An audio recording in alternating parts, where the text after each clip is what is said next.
Greetings, Attorney Derek DeBrosse coming to you from Columbus, Ohio, munitionsgroup.com, Munitions Law Group. Give us a call if you have any questions regarding firearm laws. Today's question doesn't have a name, but I'll read the question to you guys at least.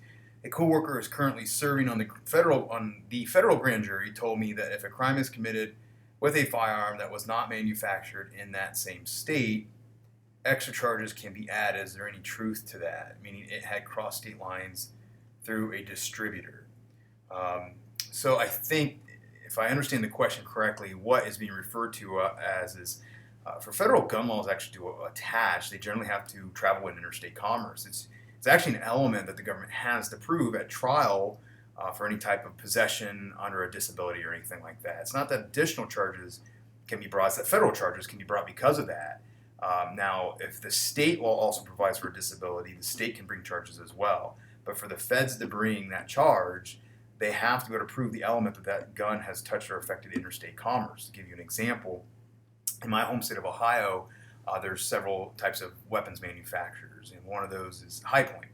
And if High Point sold a gun to somebody in Ohio that never left the state with it, and the government can't prove that gun has left the state of Ohio with that firearm, arguably the feds cannot bring a charge against that person if they are, let's say, a felon in possession of the firearm, because that gun, for federal law to attach, has to traverse itself within interstate commerce. Now that's, again, me talking for 2 minutes. It's a well-developed issue in the law that has several different types of cases that have come down from the courts over the years, and there's more to it than just that. But in general principles of law, that's I believe what the question is getting at. The government has to prove that that gun traveled in interstate commerce in order for the Gun Control Act generally to attach to any type of crime that would be brought forth.